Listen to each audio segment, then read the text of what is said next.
किसान के बिल पर सरकार के खिलाफ किसानों का आंदोलन जारी। किसान आंदोलन का 19वां दिन, पुलिस प्रशासन सतर्क। कृषि कानूनों के खिलाफ 9 घंटे के लिए भूख हड़ताल पर बैठे किसान नेता। दिल्ली के सभी बॉर्डर पर प्रदर्शनकारियों का अनशन शुरू हुआ। दिल्ली की सिंघू, टिकरी, पलवल, गाजीपुर सीमाओं पर किसान शाम 5 बजे तक भूख हड़ताल पर रहेंगे। आज फिर कई टोल नाकों को मुफ्त किया गया। आज ही 5 बजे तक नहीं अलग अलग जगह से बैठे, और जिसको बैठना है करना है। बहुत लोग ऐसे हैं कि नहीं बैठे और उनको करना है, स्वेच्छा से जिसको बैठना है। ये सरकार तक अपनी बात पहुंचाने की ये अलग अलग। किसानों की मांग, बैठकों में खुद पीएम मोदी को सामने आना चाहिए ताकि किसानों की समस्या सुनी जाए और सीधे कानून को रद्द कर दिया जाए। किसान के भूख हड़ताल को दिल्ली के सीएम अरविंद केजरीवाल का साथ मिला। केजरीवाल ने एक दिन का उपवास किया। किसान बिल को लेकर सीएम केजरीवाल ने सरकार पर तीखा वार किया। कहा, सरकार अहंकार छोड़ किसानों की बात सुने। आम आदमी पार्टी के सभी कार्यकर्ता और पदाधिकारी सुबह 10 बजे से आईटीओ ऑफिस के पास कृषि कानून के खिलाफ पार्टी कार्यालय पर सामूहिक उपवास पर बैठे। सीएम केजरीवाल ने उपवास को ढोंग कहा, आज आप किसानों के लिए उपवास का ढोंग कर रहे हैं, ये बस पाखंड है। केंद्रीय मंत्री प्रकाश जावड़ेकर का केजरीवाल पर पलटवार। कहा, आपने पंजाब के चुनाव में एपीएमसी एक्ट में बदलाव की बात कही थी, लेकिन अब कृषि कानूनों का विरोध कर रहे हैं। देशव्यापी प्रदर्शन से पहले बोले किसान, आंदोलन पूरी तरह 32 किसान संघों के नियंत्रण में, हमारे बीच में कोई मतभेद नहीं। 3 कृषि कानूनों के विरोध में धरना प्रदर्शन और मंत्रियों, सांसदों, विधायकों के घेराव के लिए किसान संगठनों ने बनाई रणनीति। दिल्ली के सिंघू बॉर्डर पर डटे किसान नेताओं ने trade bank union, rail transport union, petrol pump संगठन से मांगा समर्थन। पंजाब से बड़ी संख्या में किसान ट्रैक्टर, ट्रॉली, बस, स्कूटर, मोटरसाइकिल और कारों पर सवार होकर दिल्ली के लिए निकल पड़े हैं। लंबी लड़ाई के लिए किसानों ने पंजाब से आते समय वाहनों में कई महीनों का राशन भर लिया है, जिससे कि आंदोलनकारी किसानों को सहयोग मिले। किसानों ने जयपुर दिल्ली हाईवे पर लगाकर जाम लगाया और राजस्थान, हरियाणा, शाहजहांपुर पर किसानों ने जाम लगा दिया। दिल्ली की ओर बढ़ रहा प्रदर्शनकारियों का ग्रुप दिल्ली जयपुर राष्ट्रीय राजमार्ग को ब्लॉक करने की कोशिश में है। पुलिस ने किसानों को हरियाणा राजस्थान सीमा पर ही रोक दिया है। सिंघू और टिकरी बॉर्डर पर पिछले 18 दिन से चल रहे प्रदर्शन में पंजाब और अन्य राज्यों से और किसानों का आना जारी है। किसानों के बवाल और आंदोलन को लेकर यूपी बीजेपी भी फ्रंट फुट पर आई। आज से 18 दिसंबर तक यूपी के कई जिलों में किसान सम्मेलन का आयोजन। यूपी बीजेपी प्रभारी राधा मोहन सिंह अयोध्या और बस्ती में किसान सम्मेलन को संबोधित करेंगे। गोंडा में स्वतंत्र देव सिंह और केशव प्रसाद मौर्य वाराणसी में किसानों से मिलेंगे। गाजीपुर बॉर्डर पर किसानों ने NH9 जाम किया। गाजीपुर बॉर्डर पर भारी पुलिस बल मौजूद, आम लोग परेशान। किसानों के आंदोलन को लेकर केंद्र में मंथन। अमित शाह के घर पहुंचे कृषि मंत्री नरेंद्र सिंह तोमर। किसानों पर चल रही है चर्चा। श्रीनगर में पीडीपी नेता के घर आतंकी हमला हुआ है। 3 आतंकियों ने हाजी परवेज के घर फायरिंग की। आतंकी हमले में पीडीपी नेता का पीएसओ घायल हो गया है। घायल सुरक्षाकर्मी को अस्पताल में भर्ती कराया गया। जम्मू कश्मीर के पुंछ में सेना को मिली बड़ी कामयाबी। 2 पाकिस्तानी घुसपैठियों को किया ढेर। एक जिंदा आतंकी भी गिरफ्तार। चीन की चालबाजी से निपटने के लिए केंद्र सरकार का बड़ा फैसला। तीनों सेनाओं को 15 दिन के युद्ध के लिए हथियार खरीदने की छूट दी गई। नए फैसले के तहत तीनों सेनाओं को 15 दिनों के युद्ध के लिए हथियार, गोला बारूद स्टॉक करने के लिए कहा गया है। पहले तीनों सेनाएं सिर्फ 10 दिनों के गोला बारूद स्टॉक करती थी। विदेश मंत्री एस जयशंकर ने संकेत दिए हैं कि चीन के साथ विवाद कोई भी रुख ले सकता है। तीनों सेनाओं को सरकार ने गोला बारूद इकट्ठा करने की छूट दी। बंगाल में जेपी नड्डा पर हुए हमला मामले पर केंद्र और ममता सरकार के बीच गतिरोध और बढ़ा। आज केंद्र के सामने पेश होने से डीजीपी और मुख्य सचिव ने मना किया। बंगाल के मुख्य सचिव और डीजीपी राज्य सरकार के अधीन हैं, पर दोनों अधिकारियों को ममता सरकार केंद्र के सामने पेश होने के लिए नहीं भेज रही है। एक सप्ताह में दूसरी बार 30,000 से कम कोरोना मरीज आए। 24 घंटे में 27,000 कोरोना मरीज आए। राहत की बात है कि 31,000 मरीज पिछले एक दिन में ठीक होकर घर लौटे। 336 मरीजों ने कोरोना से उनकी मौत हुई। स्वास्थ्य मंत्रालय के ताजा आंकड़ों के अनुसार भारत में कोरोना के कुल मामले बढ़कर 98,84,000 हो गए हैं। अब तक कुल 93,88,000 लोग कोरोना को मात देकर ठीक हो चुके हैं, जबकि 1,43,000 लोगों की मौत हुई। एक्टिव केस लगातार घट रहे हैं। अब एक्टिव केस घटकर 3,52,000 हो गए हैं। बीजेपी अध्यक्ष जेपी नड्डा कोरोना पॉजिटिव हुए, ट्वीट करके कहा तबियत ठीक है, होम आइसोलेशन में रहूंगा, संपर्क में आए लोग भी कोरोना टेस्ट करवा लें। हरियाणा के स्वास्थ्य मंत्री अनिल विज को देर रात पीजीआई रोहतक में शिफ्ट किया गया है। कोरोना संक्रमित हैं अनिल विज की तबियत में अब सुधार हो रहा है। आईआईटी मद्रास में कोरोना विस्फोट। आईआईटी मद्रास में 71 लोग कोरोना पॉजिटिव हुए। डिपार्टमेंट, लैब, लाइब्रेरी सब बंद किया गया। पूरे कैंपस को सैनिटाइज किया गया है। आईआईटी प्रशासन ने कोरोना संक्रमण को देखते हुए मेस को भी बंद कर दिया है और छात्रों के रूम में पैक्ड फूड भेजा जा रहा है। 9 महीने बाद 22 दिसंबर से ओडिशा के जगन्नाथ मंदिर के कपाट को आम लोगों के लिए खोला जाएगा। कोविड रिपोर्ट दिखाने के बाद श्रद्धालुओं को एंट्री मिलेगी।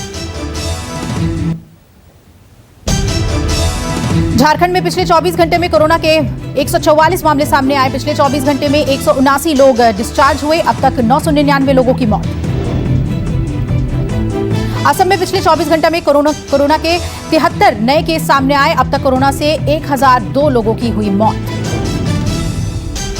हरियाणा में पिछले 24 घंटे में कोरोना के सामने आए 990 नए केस, 7 लोगों की मौत। हरियाणा में अब तक 2717 की मौत। हिमाचल प्रदेश में सामने आए कोरोना के 424 नए केस, 8 लोगों की मौत। अब तक कोरोना से 801 लोगों की मौत हुई। मणिपुर में पिछले 24 घंटे में सामने आए कोरोना के 119 केस। अब तक मरने वालों की संख्या 322। कर्नाटक पिछले 24 घंटे में कोरोना के सामने आए 1196 नए केस। पिछले 24 घंटे में कोरोना से 5 लोगों की मौत। अब तक कर्नाटक में कोरोना से 11,944 लोगों की मौत। उत्तराखंड में पिछले 24 घंटे में कोरोना के सामने आए 490 नए केस। पिछले 24 घंटे में कोरोना से 4 लोगों की हुई मौत। अब तक उत्तराखंड में 1,335 लोगों की मौत। केरल में पिछले 24 घंटे में कोरोना के सामने आए 490 नए केस। पिछले 24 घंटे में कोरोना से 4 लोगों की हुई मौत। अब तक केरल में 1,355 लोगों की हुई मौत। तमिलनाडु में पिछले 24 घंटे में कोरोना के सामने आए 1,195 नए केस। पिछले 24 घंटे में कोरोना से 12 लोगों की हुई मौत और अब तक तमिलनाडु में 11,895 लोगों की हुई मौत। कोरोना वैक्सीन को लेकर तैयारियां तेज हुई हैं। शुरुआत में एक बूथ पर सिर्फ 100 लोगों को ही वैक्सीन दी जाएगी। कोरोना वैक्सीन के लिए पोलिंग बूथ की तरह वैक्सीन बूथ भी बनाए जाएंगे। इस बूथ पर सभी को डोज दी जाएगी, पर पहली प्राथमिकता स्वास्थ्य कर्मियों को दी जाएगी। केंद्रीय स्वास्थ्य एवं परिवार कल्याण राज्य मंत्री अश्विनी कुमार चौबे के मुताबिक कोविड-19 वैक्सीन के स्टोरेज के लिए जरूरी उपकरण सभी राज्यों में भेजे जा रहे हैं। सीरम इंस्टीट्यूट का दावा, भारत में कोरोना वैक्सीनेशन की जनवरी से हो सकती है शुरुआत। अक्टूबर तक सभी देशवासियों को वैक्सीन की खुराक मिल सकती है। दिसंबर के अंत तक सीरम की वैक्सीन के इमरजेंसी इस्तेमाल की इजाजत मिल सकती है। कोविशील्ड के अलावा फाइजर और कोवैक्सीन ने भी डीजीसीआई से इजाजत मांगी है। पीएम मोदी के वोकल फॉर लोकल के तहत फैसाचेन कंपनी ने लॉन्च किया इन ब्लॉक मोबाइल। अफोर्डेबल और रिप्लेस वारंटी फीचर्स से होगा लैश। 22 दिसंबर को लखनऊ में एक ग्रैंड इवेंट के थ्रू होगा इस स्मार्टफोन की लॉन्चिंग के दौरान कुछ बड़ी हस्तियां होंगी शामिल। फैसाचेन कंपनी के स्मार्टफोन्स के ज्यादातर पार्ट इंडिया में बने। जल्द ही सेल के लिए मोबाइल शॉप्स पर मौजूद रहेगा। अमेरिका में 6 दिन बाद 2 लाख से कम आए कोरोना केस। लगातार 40वें दिन 1 लाख से ज्यादा बढ़े मामले।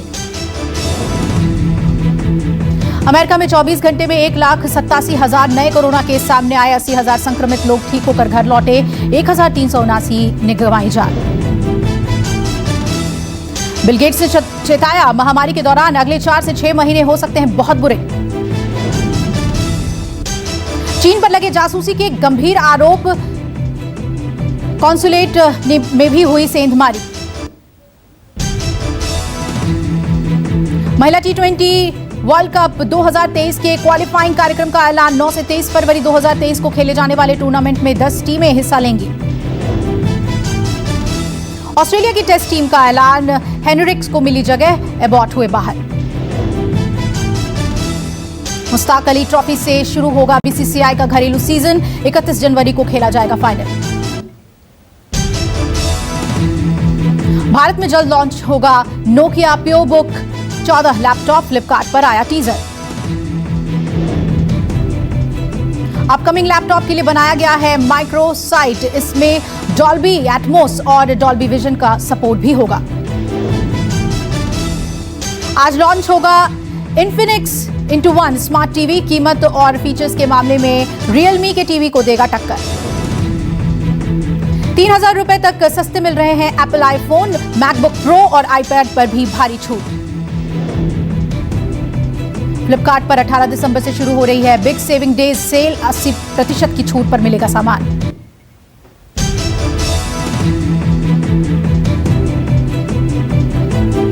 सेंसेक्स 185 अंकों के उछाल के साथ 46,284.70 अंक पर खुला। निफ्टी 70 अंक उछला। बड़ी रकम के लेन देन की सुविधा आरटीजीएस अब 24 घंटे के लिए उपलब्ध। चुनिंदा देशों की लिस्ट में शामिल हुआ भारत। 2 लाख रुपए से ज्यादा के ट्रांजैक्शन में अब होगी आसानी। आरबीआई गवर्नर ने ट्वीट कर दी जानकारी। ओडिशा के 3 और झारखंड के 1 कोयला ब्लॉकों के लिए सरकार ने एक बार फिर बिड आमंत्रित किया। आत्मनिर्भर भारत पैकेज के तहत केंद्र ने एमएसएमईज को किया 21,000 करोड़ रुपए का भुगतान। 2 लाख करोड़ के कर्ज को दिया मंजूरी। बिग बॉस 14 के वीकेंड का वॉर में राहुल वैद्य की एक बार फिर हुई एंट्री। सलमान ने राहुल से पूछे मुश्किल सवाल। सलमान ने राहुल वैद्य को शो छोड़ने के लिए लगाई फटकार। कहा लॉकडाउन में 6 महीने मैं खुद रहा पेरेंट्स से दूर। सचिन धोनी और मैरी कॉम के बाद अब विश्वनाथन आनंद पर बनेगी बायोपिक। भारतीय शतरंज ग्रैंड मास्टर विश्वनाथन आनंद की बायोपिक का निर्देशन फिल्म निर्माता आनंद एल रॉय करेंगे। मुंबई एयरपोर्ट पर गुम हुआ जूही चावला का डायमंड झुमका खोजने वाले को मिलेगा इनाम। जूही ने अपने गुम हुए झुमके को ढूंढने के लिए लोगों से मांगी मदद। झुमका ढूंढ कर लाने वाले को जूही देंगी इनाम।